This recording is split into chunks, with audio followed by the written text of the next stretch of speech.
Alors, bonjour à tous et bienvenue sur ce webinaire sur la thématique de la surélévation.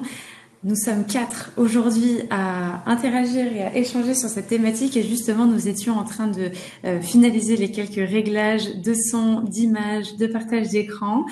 Déjà, ma première question, je vous invite à cliquer sur la bulle de chat en bas à droite pour me confirmer que vous nous entendez bien et que vous nous voyez bien. N'hésitez pas à nous saluer et pour que nous puissions confirmer tous ces éléments. Et ensuite, Ludovic, si tu souhaites déjà démarrer un partage d'écran, n'hésite pas pour qu'on soit à peu près au poil. Super. Alors, c'est super. Bonjour à tous. Je vois déjà Jérôme, Emmanuel, Thibaut, Brice. Donc, bienvenue à tous et ravi de vous rencontrer virtuellement aujourd'hui pour échanger sur la thématique de la surélévation. Et comme à nos habitudes, je vous propose de commencer à 11h05, le temps que tout le monde puisse se connecter, les quelques petits retardataires. Donc voilà, encore une fois, n'hésitez pas à nous saluer dans le chat. Bonjour Jean-Marc également et bienvenue à tous. Et nous démarrons dans une petite minute.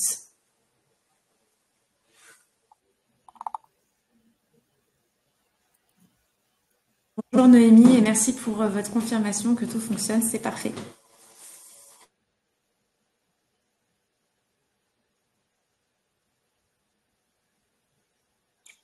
Bonjour à Mathieu également, bienvenue à tous. Je vois que les participants augmentent petit à petit, donc c'est super. Nous allons pouvoir être nombreux pour échanger aujourd'hui et nous attendons voilà encore une petite minute, le temps que tout le monde puisse se connecter. Bonjour également à Clément et bienvenue.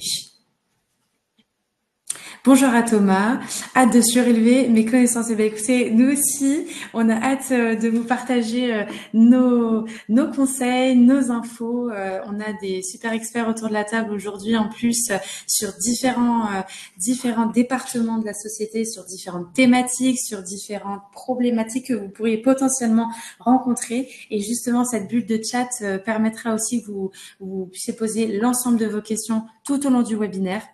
Donc, vous n'hésiterez pas. Bonjour également à Delphine. Alors, écoutez, il est 11h05.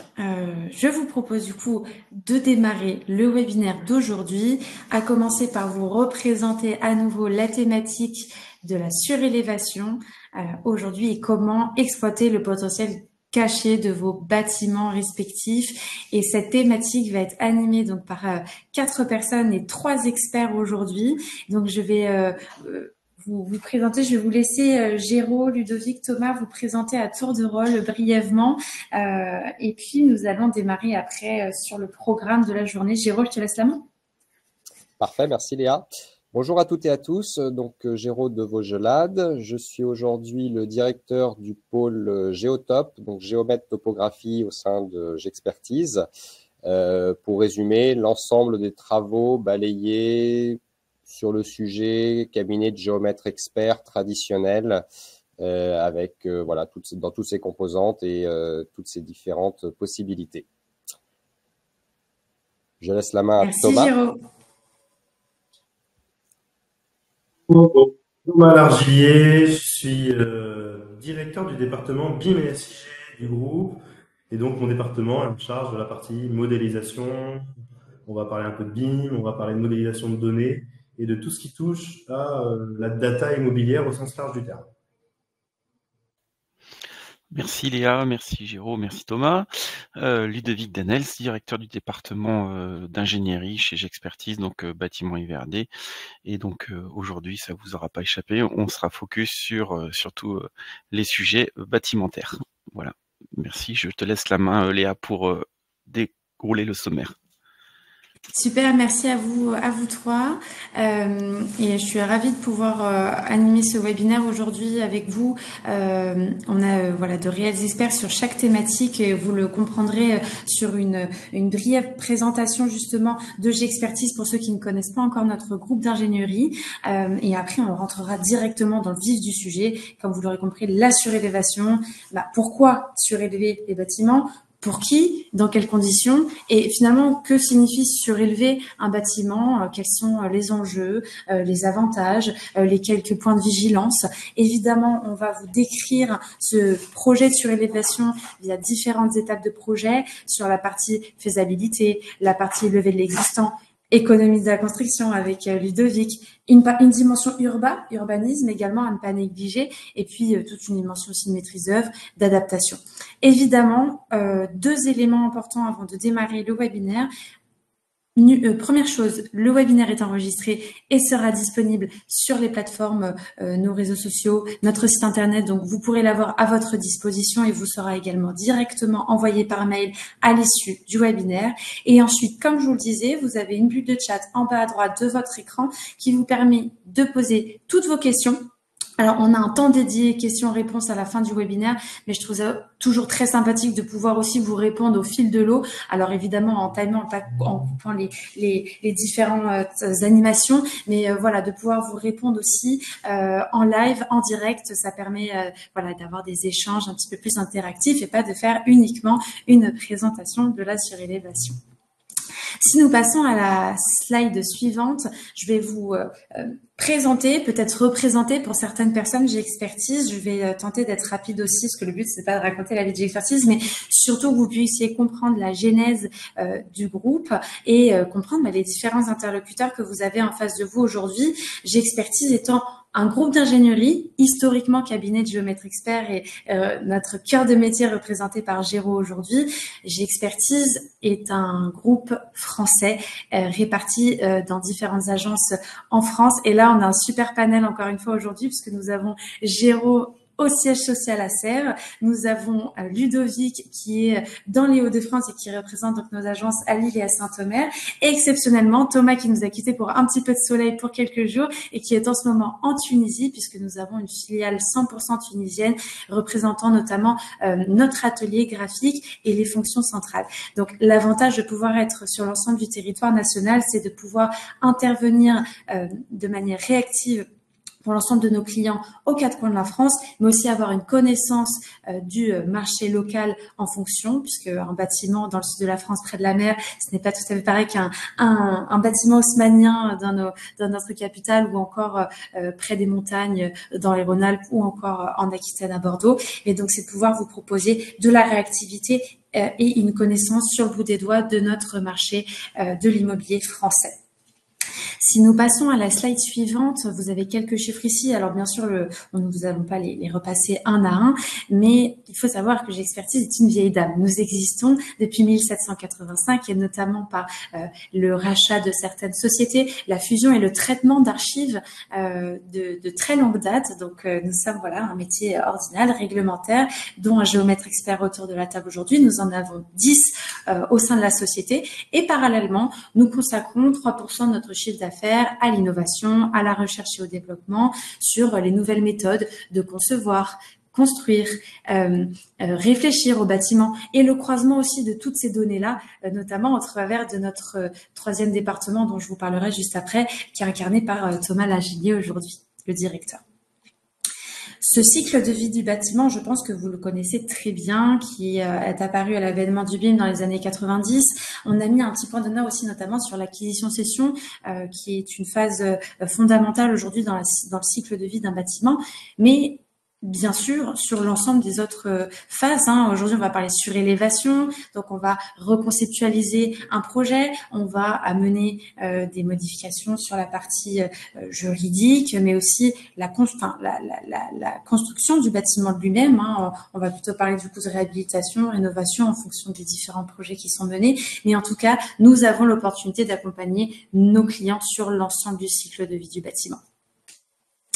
Sur la slide suivante, vous allez avoir donc la pluridisciplinarité des profils que nous avons au sein de la société. Je ne vous l'ai pas précisé, mais nous sommes 200 collaborateurs aujourd'hui au travers 3 départements différents. Et donc, vous allez voir, ils sont assez divers et variés. C'est aussi très représentatif autour de la table aujourd'hui. Et donc, justement, ces profils sont répartis dans 3 départements que vous avez sur la slide suivante, dont je vais parler très brièvement, mais qui vont être largement représentés tout au long de notre thématique aujourd'hui sur la réhabilitation, sur la surélévation et donc la modification d'un bâtiment lui-même. Donc ces 3 départements, le département immobilier représenté par Géraud aujourd'hui, et comme le disait Géraud tout à l'heure, c'est l'incarnation de notre cœur de métier, de géomètre expert et topographe. Vous avez aussi une dimension diagnostic immobilier qui représente l'ensemble des diagnostics réglementaires, amiante, plomb, DPE bien sûr, le PEMD pour le tertiaire,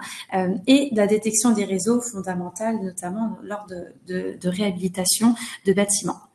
Vous avez également le département bâtiment et VRD, donc VRD, voirie, réseau divers, dignement représenté par Ludovic aujourd'hui. Et donc, pareil, on va en parler davantage dans le cadre de notre thématique, mais toute la dimension maîtrise d'œuvre et maîtrise d'œuvre d'exécution, la partie génie urbain et des voiries réseau divers, et tout un panel d'audits aussi, audit climatique résilience, audit due diligence technique dans le cadre d'investissement, mais aussi des audits des critères serres et énergétiques, qui est une thématique fondamentale aujourd'hui.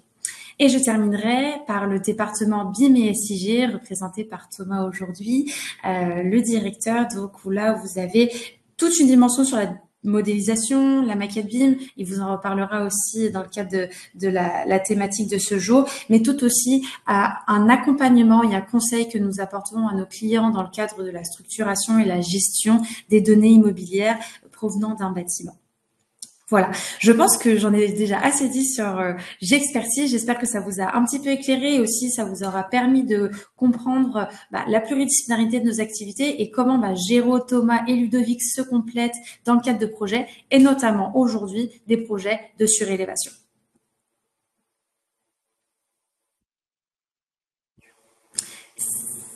Géraud, je te laisse la main. C'est parti. Merci Léa pour cette présentation de l'ensemble du groupe J'expertise. Donc, on va rentrer dans le vif du sujet. La surélévation, première slide, pourquoi, pour qui et c'est quoi? Alors, quelques petites définitions, mais la surélévation présente plusieurs avantages. Elle contribue à l'amélioration esthétique et également énergétique des bâtiments. Elle permet de limiter l'étalement urbain et l'artificialisation des sols. Ça, vous n'êtes pas sans le savoir qu'effectivement, aujourd'hui, on est plutôt sur des sujets de densification, tels que les différentes lois nous y incitent, ainsi que l'évolution des différents règlements d'urbanisme opposables, particulièrement les nouveaux PLU. Avec, par exemple, la loi Allure qui, pour vous donner 2-3 exemples, a permis à supprimer le droit de veto des propriétaires du dernier étage à l'encontre du projet de surélévation, ce qui permet de faciliter cette densification et donc ces projets de surélévation. En revanche, ils disposent aujourd'hui d'un droit de priorité à l'achat des nouveaux lots pour contrer ce qui leur a été supprimé. On a également, dans des sujets de copropriété, des simplifications, en tout cas des modifications de majorité selon les cas, et on pourra y revenir un peu plus en détail si vous avez des questions un petit peu plus précises sur ces sujets-là. Mais en tout cas, cette loi vient favoriser la surélévation. Également, la loi Elan qui avait également supprimé le fait que le droit de surélévation était réservé, ou pouvait être réservé pendant une dizaine d'années au profit d'un tiers ou d'un copropriétaire. Ça également, ça a été supprimé. Et donc voilà, toutes les lois vont en faveur de faciliter le travail qui peut être laborieux de mener à bien un projet de surélévation. Et toujours dans le sujet de la copropriété, ça permet également de diminuer les charges de copropriété puisque vous augmentez l'assiette vis-à-vis des répartitions de charges de copropriété en permettant la création de nouveaux lots. À qui s'adresse la surélévation? Eh bien, assez simplement à tout propriétaire d'immeuble bâti. Et dans le cadre, donc ça c'est plutôt pour la pleine propriété. Et ensuite, dans le cas des copropriétés, à l'ensemble des syndicats des copropriétaires, puisque le droit aujourd'hui de surélévation en copropriété est au niveau des syndicats des copropriétaires. Petite définition technique sur 3 conditions pour parler, on va dire techniquement, de surélévation. il faut que ce soit une construction dite en dur. Il faut que ce soit une prolongation verticale des façades existantes du bâtiment initial et également qu'il y ait un rehaussement de la toiture, donc en gros une surélévation au niveau de l'altimétrie du faîtage. Ludovic, tu peux passer à la suite, sauf si vous avez déjà des questions, ou peut-être on réservera les questions à la fin en fonction de… Si vous avez des questions, n'hésitez pas sur le chat, comme ça on peut soit y répondre maintenant, si c'est assez rapide, sinon on balayera ensuite les différentes questions. Ok. Donc sur la suite, alors après c'est pas forcément tout à fait dans l'ordre et on reviendra d'ailleurs sur le volet financier. Donc évidemment c'est l'une des premiers sujets que le client va vouloir regarder, savoir si ça rentre dans l'équation économique. Et on voulait particulièrement attirer votre attention sur un sujet, en l'occurrence la possibilité de mettre à profit la revalorisation des eaux de pluie, puisque la réglementation le permet dans un décret de 2008 pour des usages domestiques. Et donc là-dessus, on a une expertise qui est tout à fait. Donc on rentre tout de suite dans quelque chose d'assez particulier, mais c'était aussi pour attirer votre attention sur le fait que c'était une opportunité déjà de faire baisser vos factures de consommation d'eau dans les bâtiments. Donc ça peut être intéressant, et puis ça permet aussi d'être le plus proche possible des objectifs de ESG qui sont de plus en plus requis dans un certain nombre d'instances. Voilà, je voulais donc attirer l'attention là-dessus, et puis on reviendra sur le volet financier puisqu'on est également économiste de la construction. Donc je vais détailler sur une slide ultérieure ce volet-là. Donc on va passer sur maintenant la question du relevé de l'existant. Je passe la main à mes collègues. Merci Ludovic. Donc je reprends juste, pardonne-moi Géraud, avant que tu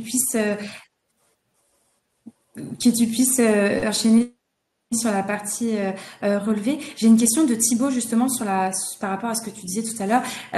Thibaut demande si la surélévation ne peut-elle pas avoir un aspect architectural, entre parenthèses les façades, différentes du reste de l'immeuble.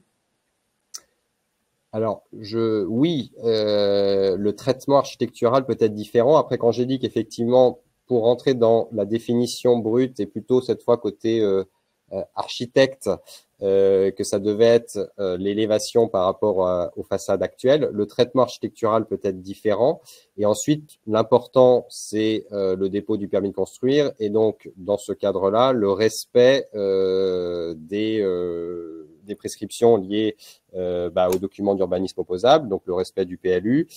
S'il y a des prescriptions architecturales en fonction du secteur, alors je parle plutôt pour Paris et le PSMV par exemple, où il y a des prescriptions architecturales et visuelles à respecter.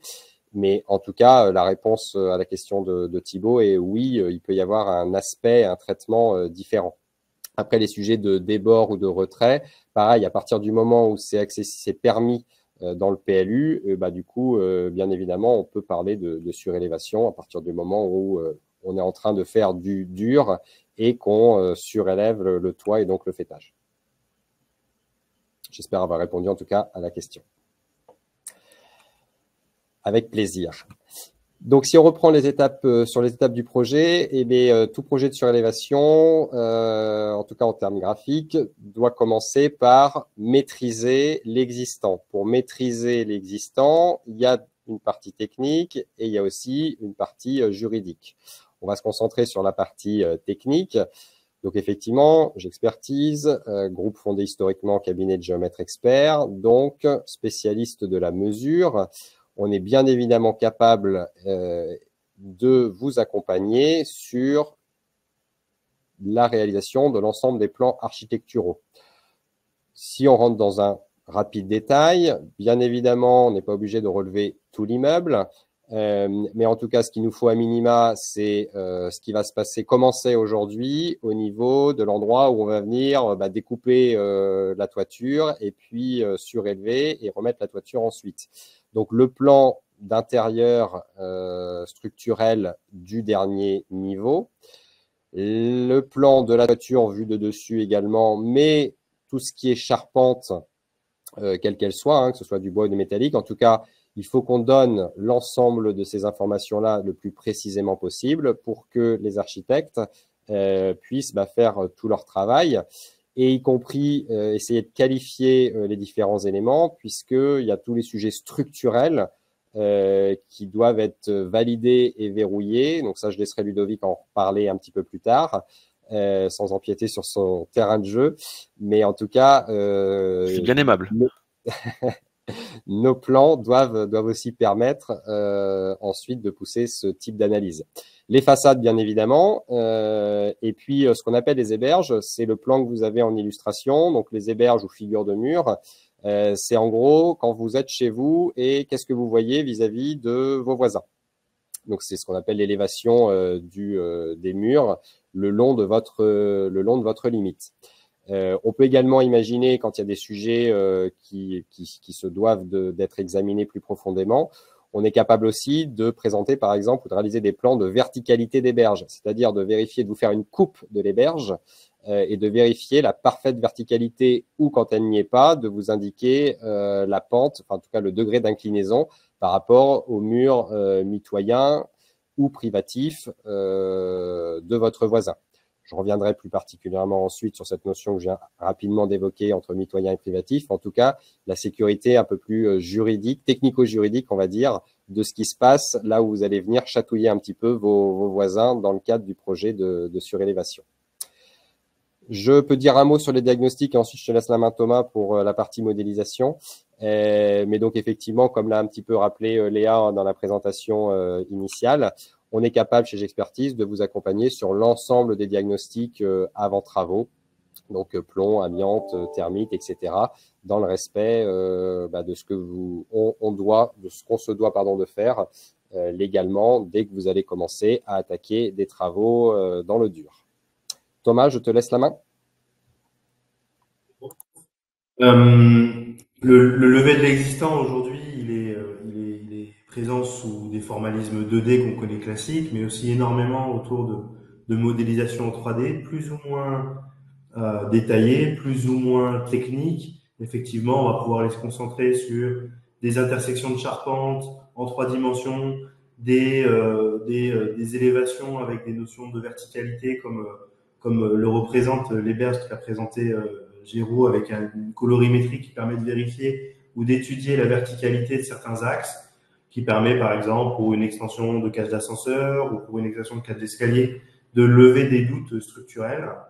Et cette modélisation en 3D, nous on vous accompagne pour définir déjà le niveau de granulométrie qu'il faut pour cette modélisation, le niveau de détail, et en particulier avec les exemples, merci Ludovic, de potentiellement aller refaire un levé de l'existant après avoir fait du projet, en phase après curage, ou en tout cas après avoir désossé une partie de la structure qui va venir accueillir une surélévation, pour aller tant faire une modélisation qu'on appelle en mode nomenclature, en mode technique, pour aller détailler, vérifier des éléments très précis de structure qui vont être utiles pour un bureau de contrôle ou un bureau d'études structure, pour vérifier que tout va tenir une fois qu'on aura positionné notre projet par-dessus, ou alors des modélisations plus orientées sur des réseaux pour valider des réservations futures, pour valider des mécaniques thermiques, des mécaniques de gestion de fluide. On a parlé de la descente d'eau tout à l'heure avec Ludovic. Tous ces éléments-là, c'est le bon moment de les modéliser, de les représenter, tant pour la phase de projet telle qu'elle va être faite en mode constructif, tant que pour la phase maintenance derrière, pour pouvoir aller raccorder les éléments lorsqu'on va vouloir aller transmettre notre projet de surélévation à l'entreprise de maintenance pour diverses questions.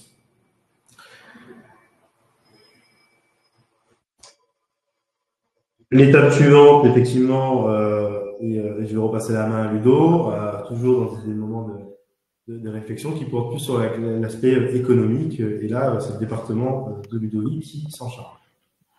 Merci Thomas. Donc on l'a un petit peu effleuré tout à l'heure quand on parlait de la faisabilité, qui est la première étape pour un client qui est raisonnable dans son approche. C'est-à-dire qu'il faut déjà savoir s'il va pouvoir mener son projet à terme. Donc nous, en tant que certifiés à l'OPQTech et nos économistes, on est voilà, à vos côtés pour à chaque étape remettre à jour le bilan financier de l'opération et donc au fur et à mesure de l'avancée et la maturation du projet, on vient affiner ce qu'on appelle chez nous les 7 postes principaux qui sont donc décomposés là sur un camembert en haut à droite et qui sont tout à fait applicables également pour une surélévation, hein, et c'est vrai pour tout type de construction. Ce qu'on peut tout de même, les 2-3 points sur lesquels on peut apporter une précision spécifique, c'est que on vise quand même des prix qui sont récents.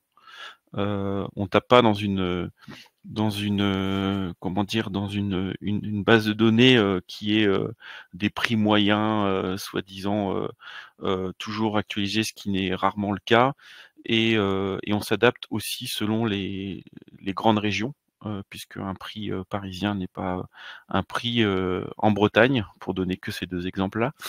Et par ailleurs, il y a aussi un surcoût qui est lié bah, par exemple à des reprises en sous-œuvre qui génèrent en fait par rapport à un prix qui est de base plutôt sur une barre bleue, génère un surcoût qu'on constate, hein, quand on réalise des surélévations, et donc qui sont plus ou moins étalés selon la densité et la typologie des bâtiments sous-jacents.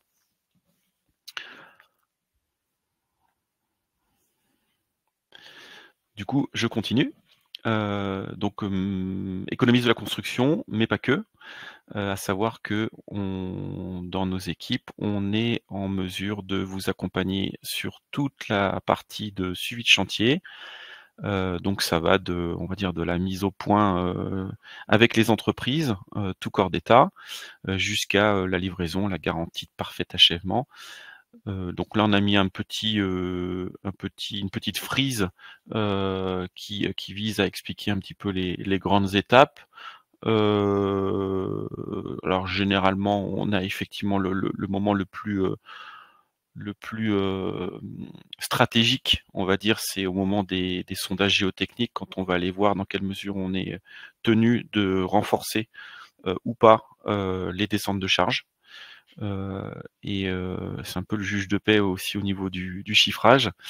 Et ensuite, évidemment, on est en lien main dans la main avec les architectes concepteurs, hein, qui sont les signataires du permis de construire. Et puis ensuite, on accompagne toute cette belle équipe pour arriver à un bâtiment avec 0 réserve. Voilà. Après, évidemment, si vous avez des questions, on est à votre disposition, mais ça fait vraiment partie de notre cœur de métier de faire de la maîtrise d'œuvre et du tout corps d'état.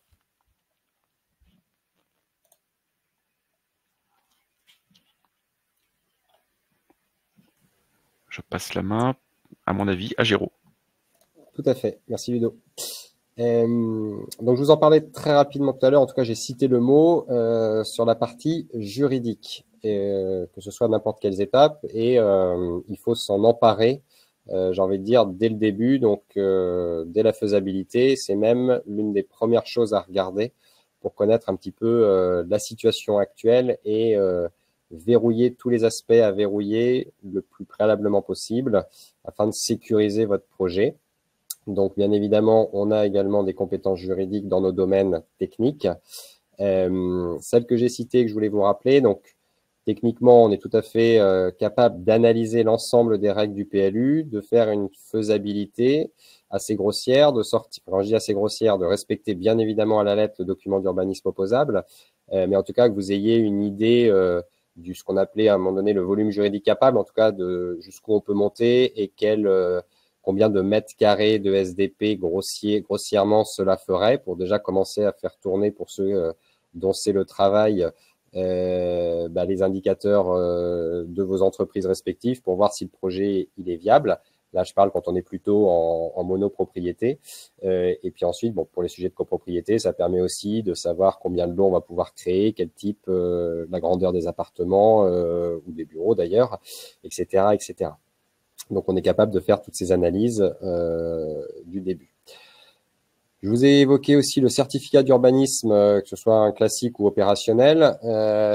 C'était important, je trouvais, de vous le rappeler, puisque déposer un certificat d'urbanisme, enfin une demande de certificat d'urbanisme opérationnel vous permet de geler les droits à construire. Donc, à l'instant T, au moment où vous allez le déposer, si vous avez, avec l'obtention de certificat d'urbanisme, du coup, ça vous permet de sécuriser les règles à l'instant T.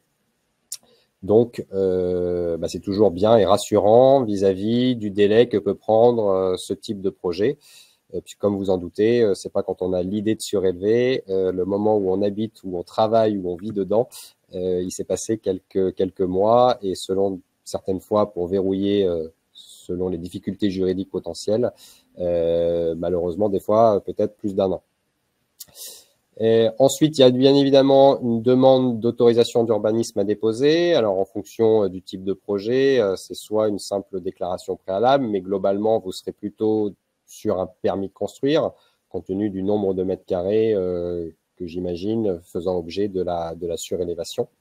Donc, on est capable de vous accompagner, bien évidemment, et de tenir la main à la fois auprès de vous, en partenariat avec l'architecte, pour tous les sujets de superficie, donc de plancher, selon la typologie de ce qui sera en destination des locaux surélevés, il y aura sûrement de la fiscalité. Alors ça dépend, là je parle pour Paris principalement ou les grandes villes, mais en tout cas, au-delà de la taxe d'aménagement, on peut avoir des sujets de taxes pour création de bureaux, la fameuse TCB, ou les locaux commerciaux également. Donc on est bien évidemment, on vous accompagne sur tous ces sujets-là de superficie permettant de déclarer à l'administration tous les nouveaux mètres carrés créés. Également au niveau faisabilité, il est assez intéressant, voire très intéressant, et je vous le conseille, de réaliser un audit de l'ensemble des servitudes qui peuvent s'appliquer à votre unité foncière, puisque c'est dommage de voir après coup qu'on aurait par exemple une non altus tolendi, donc c'est une servitude qui vous interdit de surélever un immeuble jusqu'à une hauteur maximale définie dans une servitude conventionnelle. Donc c'est dommage. Il peut y avoir des servitudes de fait aussi, on le voit beaucoup à Paris avec les servitudes de vue. Donc il est important qu'on puisse aussi regarder tous ces sujets-là pour qualifier le type de vue qui donnerait sur votre unité foncière et qui pourrait vous interdire de venir construire un beau nouveau mur en surélevant le mur existant et obstruer une vue qui ferait l'objet d'une servitude. Et donc ça annulerait complètement votre projet. Et puis on regarde bien évidemment toutes les servitudes administratives, donc celles qui peuvent être régies par le PLU par exemple, emplacement réservé ou autre. Sur ce sujet juridique aussi, pour revenir au cas de la copropriété, il y a des petits sujets à regarder. Il y a un audit du règlement de copropriété pour voir potentiellement si par rapport à votre projet, il ne serait pas interdit dans le règlement de copropriété de réaliser tel ou tel type de locaux. Donc voilà, il y a des petites choses à vérifier également pour encore une fois sécuriser votre projet. Il y a des sujets de droit de préemption aussi, encore une fois sur la copropriété, donc potentiellement il faut les purger ou s'assurer que ça ne va pas venir annuler votre projet alors que vous auriez engagé du temps et des frais déjà pour les études préliminaires. Et sur le sujet du foncier, je l'ai quand même rappelé parce que qui dit surélévation, on n'est pas censé venir chez le voisin. En tout cas, c'est toujours assez intéressant au-delà du plan des héberges que je vous montrais, de la verticalité qu'on peut regarder, de la vue de dessus que pareil vous aviez tout à l'heure à l'écran en illustration. On est capable de faire ce qu'on appelle une attestation d'implantation du bâtiment dans l'emprise foncière au regard des signes apparents de la possession. Dit autrement, on regarde comment c'est aujourd'hui. Le Code civil nous donne des présomptions de mitoyenneté ou d'appartenance privative des éléments bâtis. Et ça vous dit ce que vous pouvez ou pas faire en venant gratouiller ou pas, ou chatouiller, pardon, chez vos voisins ou plutôt rester chez vous. c'est toujours intéressant, plutôt que d'avoir un voisin qui, quand vous avez engagé des travaux, vous dit toc, toc, toc, bonjour monsieur, bonjour madame, ce que vous faites est illégal, je porte plainte. Parce que vous n'auriez pas vérifié ou sécurisé ces sujets-là. Principalement, c'est la nature juridique du mur séparatif entre chez vous et votre voisin qu'il faut qualifier. Il y a deux choses, et la notion, je vais essayer de vous la donner le plus clairement possible. Il y a ce qu'on appelle le bornage contradictoire. Le bornage, c'est le seul monopole du géomètre expert. Ça permet de définir d'un commun accord entre deux riverains la position de la limite de propriété au sol. Exemple, si on définit qu'un mur est dit de nature juridique mitoyenne, alors la limite de propriété est supposée être à l'axe de ce mur. Et ensuite, il y a l'appartenance du mur. L'appartenance du mur, c'est des analyses de type de propriété également, mais pas que, de toute l'historique de comment on en est à avoir ce qu'on constate aujourd'hui in situ, parce que on peut avoir un mur séparatif avec une limite de propriété bornée à l'axe, mais dans l'élévation du mur, il peut y avoir certaines parties qui sont mitoyennes, c'est-à-dire qui appartiennent à vous et à votre voisin, et auquel cas vous avez des droits dessus et des obligations.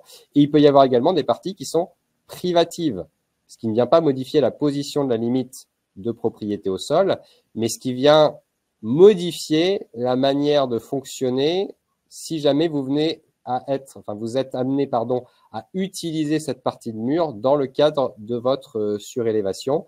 Et du coup, il y a des petites choses sur lesquelles il ne faut pas passer à côté.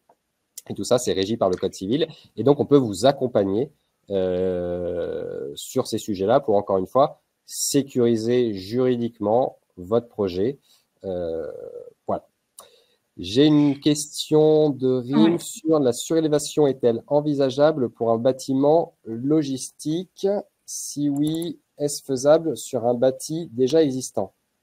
Alors, pour moi, encore une fois, au regard, donc si vous êtes en pleine propriété, au regard, on va dire, le regard juridique, en prenant en compte tout ce que je viens de vous dire, l'analyse du PLU, techniquement, en complétant techniquement avec le fait qu'aujourd'hui, le bâtiment permet de supporter une surélévation en termes de charge, etc. Pour moi, il n'y a rien qui n'interdit de surélever le bâtiment du fait qu'il serait logistique, si je comprends bien la question. En fait, il y a aussi évidemment, faut regarder il y a rien qui empêche en soi, si ce n'est, il faut bien regarder la question de la défense incendie. Faudrait pas se retrouver avec une cocotte minute en dessous, vous voyez. Exactement. Question très intéressante, merci Mathieu. Une attestation d'implantation du bâti est-elle opposable au même titre qu'un bornage contradictoire? Alors là, je vais être clair, non.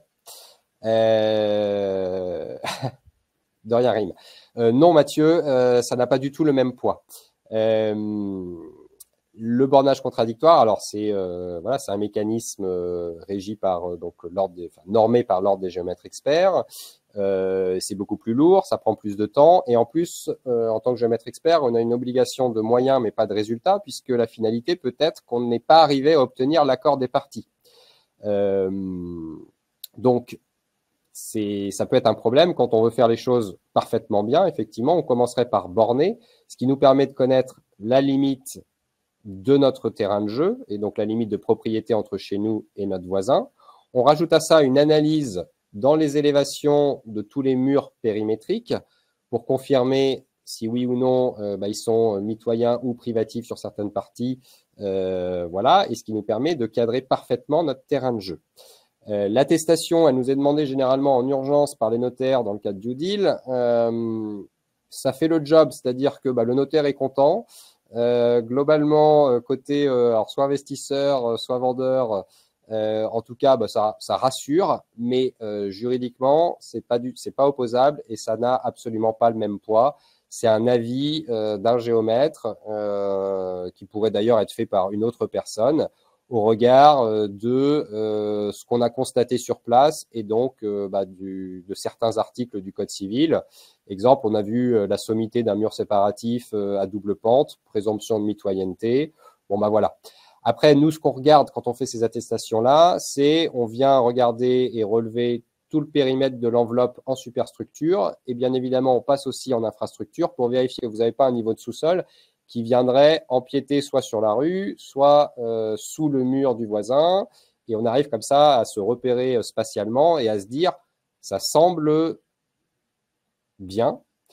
Par contre, ce n'est pas du tout la même chose que ça ne définit absolument pas la limite de propriété. Ça vient dire qu'au regard des signes apparents de la possession, la manière dont c'est construit, chacun nous semble chez soi, mais si ça se trouve, il y a un gros souci et ce n'est pas du tout le cas.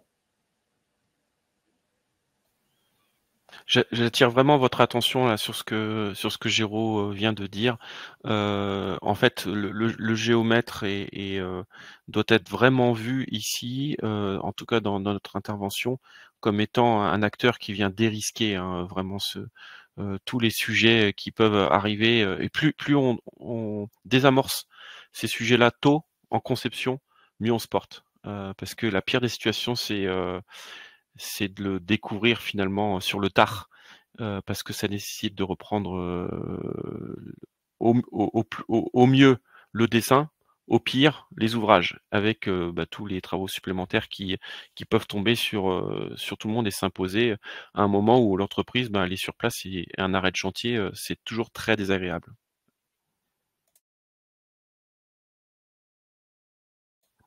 Je sais pas si on continue du coup. Alors oui, on peut continuer. Oui. Je regarde juste. On peut continuer. La réponse de Mathieu qui disait « Ok, merci pour les explications. L'attestation d'implantation est donc simplement une fiche de renseignement. Elle pourrait éventuellement être produite par un architecte ou un cabinet d'urbanisme dans l'attente de la consultation d'un géomètre pour le bornage. » Exactement. À partir du moment où les articles sur lesquels on se bat, cette attestation, elle est motivée quand même parce que il faut quand même prouver ce qu'on atteste, mais en tout cas, oui, ça pourrait être fait éventuellement par quelqu'un d'autre qu'un géomètre, en expliquant l'analyse qui déroule et puis en attestant qu'effectivement, ça semble clean. Mais en tout cas, ça n'a rien à voir avec le bornage. Mais ça permet de sécuriser un petit peu les choses quand même. Donc, dans la continuité de la sécurisation, on a ensuite notre intervention en tant que OPC, ordonnancement, pilotage, coordination. Ça s'inscrit dans la ligne droite du fait de dérisquer l'opération. Là, on vient dérisquer les enchaînements des différentes entreprises. Donc, ça nécessite d'avoir une parfaite connaissance de l'acte de bâtir. Et l'objectif de l'OPC, c'est de permettre toujours ce dialogue entre les trois parties incontournables, le maître d'ouvrage, le maître d'œuvre avec l'OPC et les entreprises. Et si on a perdu cet accord tripartite, il nous appartient par le dialogue de remettre tout le monde autour de la table. Et puis et ça, c'est aussi le fruit de notre expérience et de notre réactivité qui nous permet d'être différenciants sur ce type d'opération. On a mis là ici un extrait d'un planning que l'on fait. Alors ça, c'est vraiment un tout petit échantillon. J'ai été obligé de le rogner parce que c'est un drap de lit qui fait presque 1 mètre carré, vous voyez, quand on le tire sur papier. Donc tout ça pour dire que cette fluidité dans l'acte de bâtir doit également être entendue en phase chantier.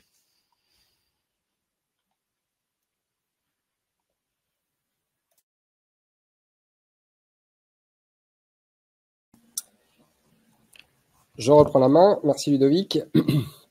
Alors, là, du coup, on va rejoindre le technico-juridique et je voulais vous présenter alors certains petits points ou juste les lister.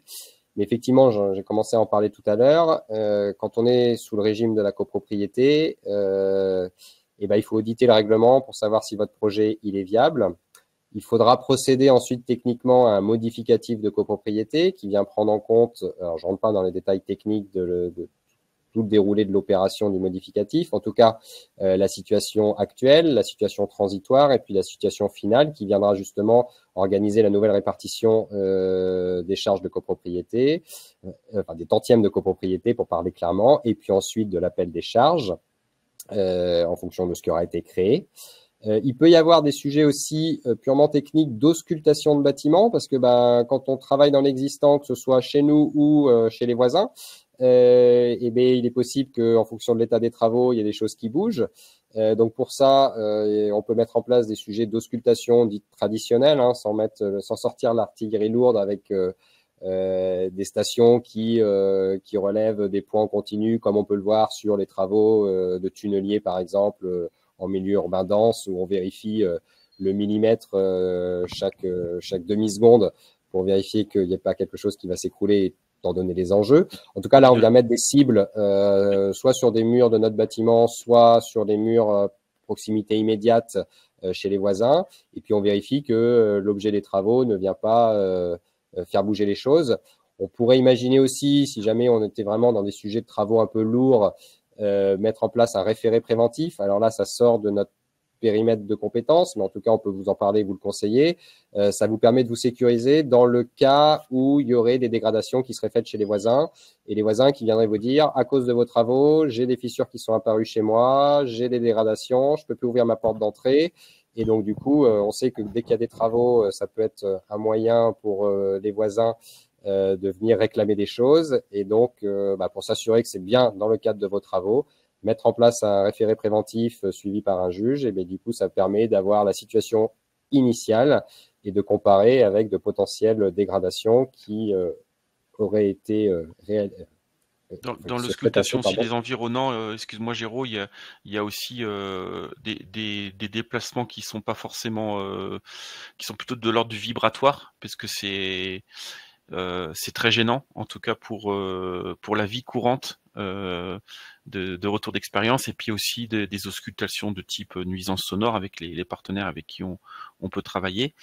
Et ça, c'est important de l'avoir en tête pour au-delà de l'éventuel recours au tiers pour acheter la paix sociale. Voilà, c'est des sujets qui coûtent pas forcément très cher, mais qui peuvent rapporter gros. Merci Ludovic pour cette précision. Et je voulais également vous évoquer la conformité PC. Alors la conformité, elle est déclarative aujourd'hui. Vous devez de déclarer que vous avez réalisé conformément à ce que vous avez déposé sur l'autorisation d'urbanisme. On est aussi capable de vous attester plan à l'appui, calcul de superficie post-travaux également à l'appui, avec le tampon du géomètre expert comme on l'aime bien, pour confirmer que vous avez bien réalisé dans les règles de l'art ce que vous aviez prévu de faire et ce surtout pourquoi vous avez été autorisé, enfin ce à quoi vous avez été autorisé de réaliser. Le sujet de la norme des parkings, alors je ne sais pas si ça parle à certains.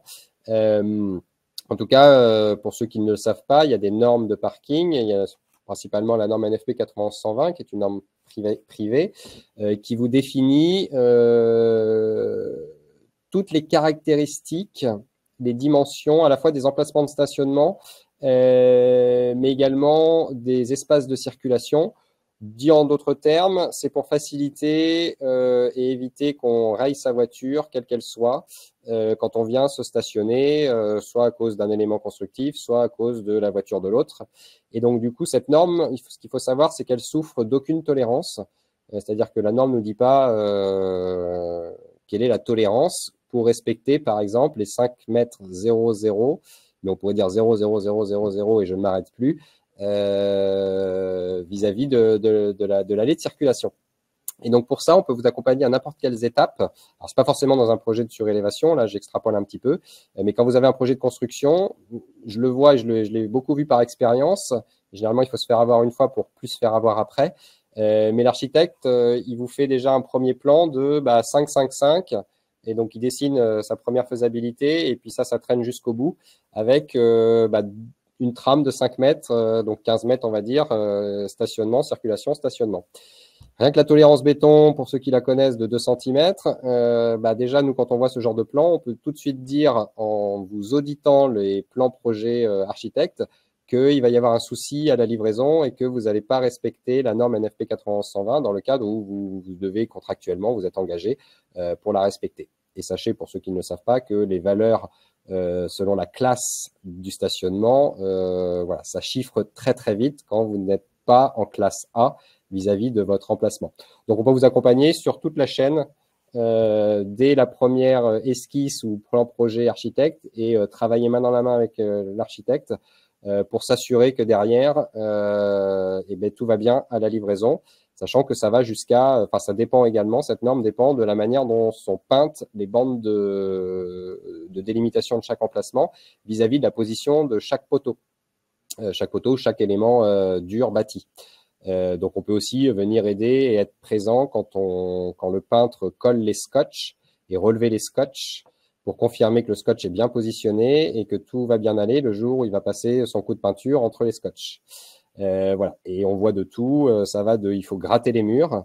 Donc, quand vous annoncez à un client la veille de sa réception qu'en fait, il n'est pas à la norme, ça va lui coûter, ça il l'a bien en tête, plusieurs dizaines de milliers d'euros ou centaines de milliers d'euros et que du coup, il n'a pas d'autre choix que de livrer un parking à la norme et qu'on lui dit il va falloir gratter les murs, les poteaux, 2 cm là, 1 cm là, etc., que ça remet en cause potentiellement la structure de son bâtiment avec les vibrations qu'évoquait Ludovic, ça peut venir exploser des choses, briser des vitres, etc., on l'a vu.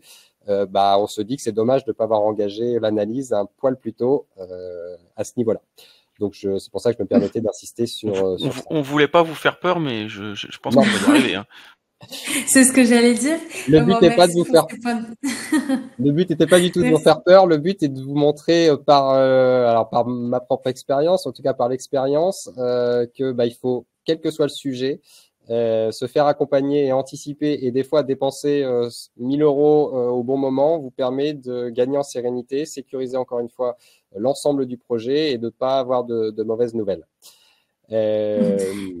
Voilà. Merci Géraud pour ces points de vigilance et en effet il y a cette notion avant de répondre aux 2 petites questions dans le fil de discussion, c'est effectivement j'allais mettre ça en avant sur une dimension financière, mais de débourser ces fameux 1 000 euros qui, à ce moment, à l'instant T, ne paraît pas utile ou une ligne de coût en trop, mais qui permettrait effectivement d'économiser le risque de x10 ou x100 derrière dans le résultat à la livraison du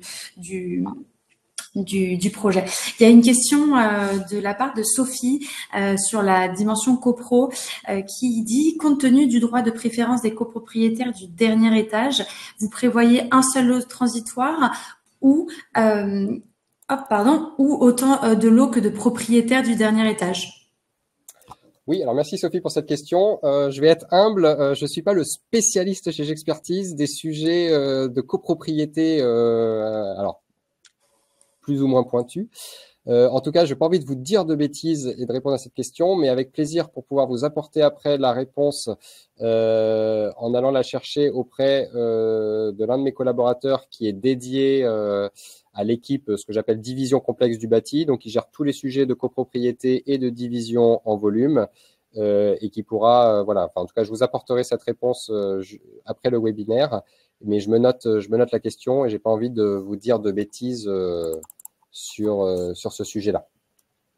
Merci Géraud, et effectivement on l'avait pas précisé et la chance que nous avons et l'opportunité encore du fait d'être 200 collaborateurs au sein de la société et donc avec différents géomètres experts, nous avons des pôles avec des spécialités et c'est vrai que nous avons un pôle spécialité division de l'immeuble où on traite tous les sujets de copropriété, de division en volume et donc ce sont des experts qui, j'allais dire, font que ça tout le temps et qui sont hyper pointus, experts dans le sujet et qui ne sont donc pas autour de la table aujourd'hui. Mais évidemment, Sophie, on vous apportera une réponse sur ce sujet. Et une question liée de celle de Mathieu, également Géraud. Pareil peut-être, je pense qu'il y a des choix à faire et je pense que Pierre sera le bon interlocuteur pour répondre à ce genre de questions et on lui passera en tout cas les questions sur ces 2 sujets et on vous apportera une réponse ensuite. Oui, alors je peux répondre quand même parce que j'ai quand même un petit vernis ou un vernis plus sur ces sujets-là. Donc, mais après, s'il faut rentrer dans les détails techniques, effectivement, on pourra pousser les sujets plus profondément. Mais dans le cadre du webinaire, sur la question de Mathieu, division en volume ou modif copro pour la surélévation. Si on est en copro déjà, sachez qu'aujourd'hui, il est de plus en plus difficile de ne pas être en copropriété. De toute façon, à partir du moment où il y a un logement dans l'immeuble, on est sur la copropriété. Donc, je ne vois pas de raison, il n'y aura aucune raison, si on est en copro, de se dire que ce qu'on surélève, on la met en volume, même si on en fait autre chose, parce que dans les critères de base, il faut qu'il y ait de l'imbrication, on va dire, structurelle, et encore moins si c'est du logement. Mais même si votre projet n'est pas du logement, elle serait forcément requalifiée en copropriété à partir du moment où vous êtes déjà en copropriété sur l'existant. En revanche, si on est déjà dans un ensemble immobilier complexe géré en division en volume, on pourrait imaginer la création d'un nouveau volume avec un modif de volumétrie. Donc voilà, la réponse peut être oui et non, mais en tout cas, si on est sur une copro qui a du logement et qu'on ne rentre pas dans les critères, ça ne nous fait pas basculer dans les critères de la division, enfin qui permettent de ne pas être en copro et de faire une division en volume, il n'y aura aucune raison, ce sera 100% la surélévation qui sera en copropriété. Et pour la question d'Emmanuel, qui je crois, je me la remets sous les yeux, dans le détail, comment fonctionne le vote en AG, le voisinage entre immeubles, a-t-il son mot à dire, car ça peut importer de l'ombre, gâcher la vue, etc. Alors, il y a deux questions. Rapidement aussi, sans rentrer dans trop de détails, mais les votes, ça va dépendre de plusieurs critères. Ça peut dépendre de la création des locaux que vous allez faire en surélévation. Est-ce qu'ils sont à usage commun ou est-ce qu'ils sont à usage privatif ? Et du coup, si c'est à usage commun, ça va plutôt être l'article 25, donc c'est-à-dire la majorité de tous les copropriétaires. Si c'est à usage privatif, on va être sur l'article 26, c'est-à-dire la majorité des 2/3 des copropriétaires présents ou représentés lors de l'AG. Il y a le sujet aussi, ça va dépendre si oui ou non il y a un droit de préemption urbain par rapport à votre copropriété. Auquel cas, si c'est oui, c'est la majorité des voix, et sinon, on est à nouveau sur l'article 26. Donc, il faut analyser cas par cas. Tout ça pour vous dire que ça dépend de plusieurs critères et paramètres qu'il faut regarder en détail pour pouvoir vous orienter vers le meilleur conseil sur la gestion de ces sujets de copropriété. En ce qui concerne le voisinage, vis-à-vis de la copropriété elle-même, ils n'ont pas d'avis à donner sur ce sujet-là. En revanche, pour rebondir sur ce que j'évoquais tout à l'heure, si effectivement vous avez les fameuses servitudes de vue, vous n'avez peut-être pas le droit, surtout si c'est une servitude de vue, vous n'aurez pas le droit de venir obstruer et de masquer cette vue-là, puisque c'est une servitude. En revanche, sur l'ombre, gâcher la vue, donc c'est-à-dire en gros la perte d'ensoleillement ou autre, là effectivement, il faudrait regarder. Alors, on déborde un petit peu des compétences actuelles parce qu'il faudrait avoir aussi des conseils autres, avocats spécialisés entre autres, qui permettraient d'avoir des jurisprudences détaillées. Alors, on peut aussi aller regarder tout ça, mais voir quel est le risque de venir se faire... en tout cas, qu'il y ait des attaques, entre guillemets, ou en tout cas que ça vienne chagriner, parce qu'il y a des pertes de vue, des pertes d'ensoleillement. Voilà. Donc, j'ai essayé d'être le plus clair, en tout cas, sans rentrer dans trop de détails vis-à-vis des questions. Après, dans une perspective de médiation urbaine, selon le terme un peu pompeux, on peut aussi regarder à travers nos différentes modélisations 3D, quel est l'impact de l'ombre projetée avec l'héliodon de la course du soleil en fonction du jour dans l'année. Tout à fait, on est capable techniquement de qualifier la perte d'ensoleillement s'il y en a vraiment une, en tout cas pour confirmer qu'il y en a vraiment une. Ensuite, vu que du coup ça se passe au tribunal, on sait tous que selon les juges, ça peut être aussi jugé A ou B, et des fois c'est pas forcément l'avis du ou des spécialistes. Certains spécialistes peuvent avoir des avis différents, donc c'est compliqué de répondre. Voilà. En tout cas, on peut verrouiller les impacts, ou en tout cas vous donner un avis technique et motivé sur le fait que oui ou non, il va y avoir une grosse perte d'ensoleillement, et ça pourrait être un risque d'un voisin mécontent qui aurait envie d'attaquer le permis ou d'aller plus loin et de vous embêter pour retarder le projet. Il y a un point important aussi par rapport à tout ce qu'on vous a présenté, qui est notre présence sur toute la durée de vie du projet. On se rend compte sur tous ces projets-là un peu complexes qui touchent des environnements que la communication, dès le début du projet, au moment de la faisabilité, avec des maquettes, avec des visuels, avec le maximum d'informations sur lesquelles on peut aller échanger avant les phases critiques de vote où les conflits peuvent arriver. Et là aussi, voilà, de vous accompagner dès le démarrage pour produire ces visuels et produire ces métriques, permet d'aller déjà échanger et souvent lever, on le voit dans les projets un peu complexes, lever une très très grosse majorité des points qui pourraient être des blocages a posteriori. Merci Thomas pour cette remarque. Alors j'ai un bonjour de la part de Victor. Peut-être que Victor, vous avez une question. Avec plaisir Emmanuel pour avoir répondu à votre question. Il est 12h02. Je voudrais évidemment finir de répondre aux dernières questions. Alors Jean-Marc qui nous pose une dernière question. Pour avoir une petite idée, comment estimez-vous le coût pour votre accompagnement global hors conception avec une agence d'architecture pour une opération par exemple dans Paris, développement une surface de 1000 m²? Merci.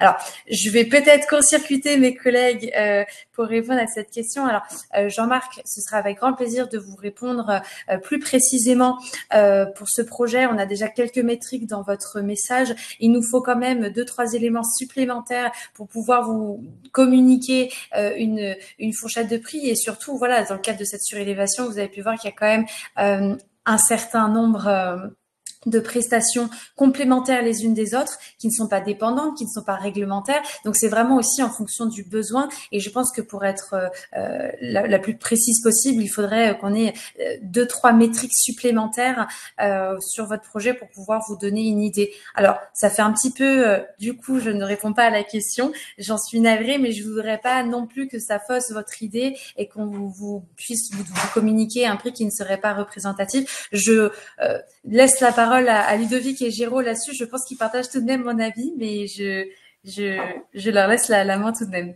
Tout à fait. Hein. En fait, il y a des enjeux de complexité.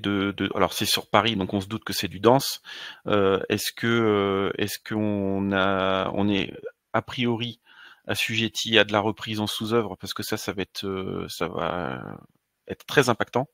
Donc ça, il faut vraiment regarder un petit peu le projet avant de vous donner une fourchette. Voilà.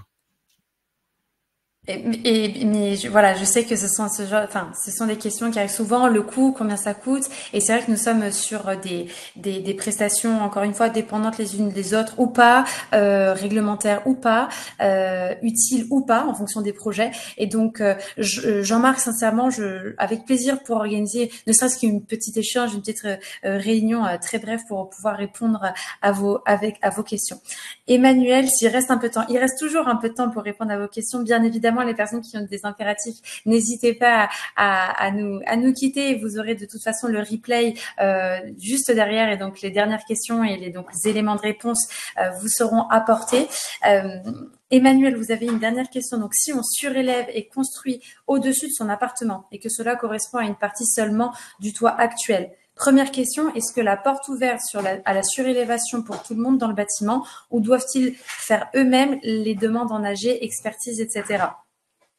Peut-être répondre à cette première question avant de passer à la deuxième.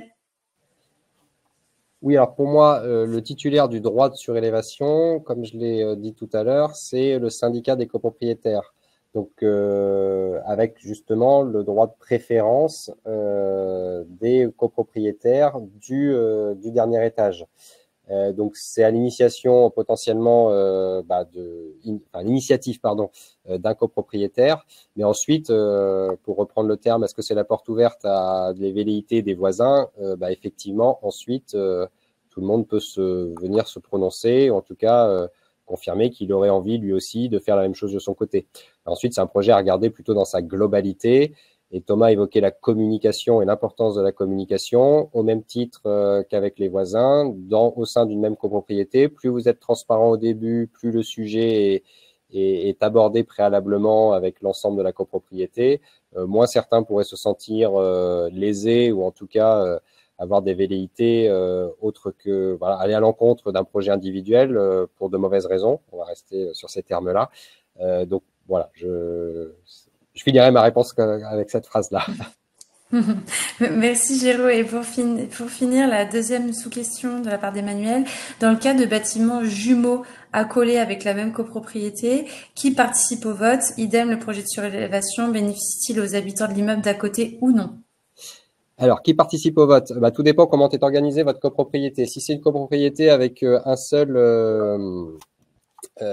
syndicat des copropriétaires, et donc pas de partie commune spéciale ou de bâtiment spécial avec des syndicats secondaires, et du coup, c'est l'ensemble de la copropriété pour moi qui vote.